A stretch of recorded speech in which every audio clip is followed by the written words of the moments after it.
Richard Hambleton, Shadowman of the 80s art scene, dies at 65. In the early 1980s, when graffiti seemed to be everywhere, hundreds of startling black-painted silhouettes appeared mysteriously on buildings on the Lower East Side and in other parts of Manhattan. The spectral, life-size, menacing figures lurked and skulked and leapt. Some of their heads, with paint splattered upward, seemed to be exploding. Richard Hambleton, the Canadian-born conceptual artist who painted them all, sometimes after fleeing the police, paint bucket in hand, was known as the Shadowman. "I painted the town black," Mr. Hambleton told People magazine in 1984. "They could represent watchmen or danger, or the shadows of a human body after a nuclear holocaust, or even my own shadow." He became part of the downtown art scene with his contemporaries Keith Haring and Jean-Michel Basquiat at Club 57, a basement bar on St. Mark's Place in the East Village that is the subject of a new exhibition at the Museum of Modern Art, complete with one of Mr. Hambleton's Shadowman works. He also put his Shadowman images on canvas and paper, and for a time they fueled a lucrative business and gave him international recognition. While in Europe for exhibitions of his work, he painted as Shadowman on Venice walls and the Berlin Wall. But for the rest of his life he battled drug addictions, mostly to heroin, and occasional evictions from his apartments and studios. He was forgotten for a while but later rediscovered. At one point he abruptly switched to painting seascapes and colorful landscapes before eventually returning in earnest to his shadowy figures, knowing they were his most valuable currency for survival, even as barter for a meal, when he was at his most downtrodden. Mr. Hambleton died on Sunday at 65. Christine Woodward, co-owner of the Woodward Gallery in Manhattan, which worked with him, said he died in a downtown Manhattan apartment with a female friend. She said she did not know any other circumstances or the cause. He had skin cancer and the spinal conditions scoliosis and kyphosis. With her husband, John Woodward, Ms. Woodward exhibited Mr. Hambleton's art, found studios and lodging for him, and cooked for him. A trained nurse, she also attended to many of his medical needs.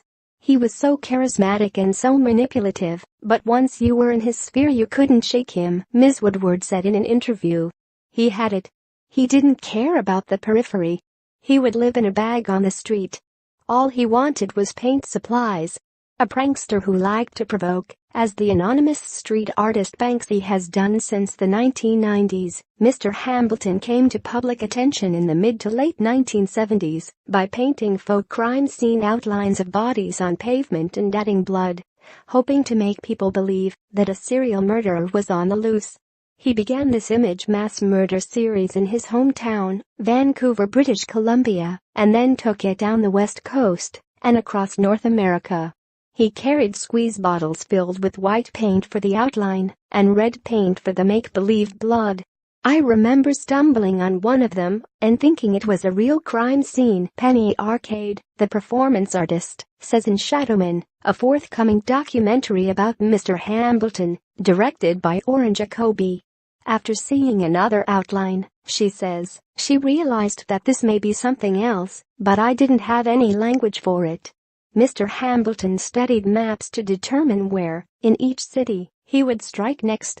"I began to think I was murdering people, going back to my hotel covered in paint, blood red paint," he says in the documentary, adding, "Blood has a beautiful color."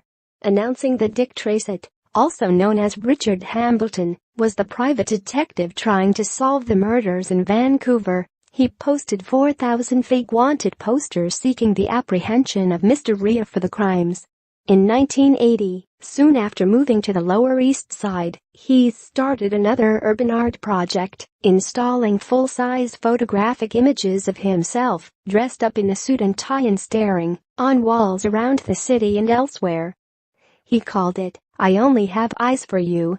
The images were printed on paper that stretched when moistened and faded to white shadows after 3 months.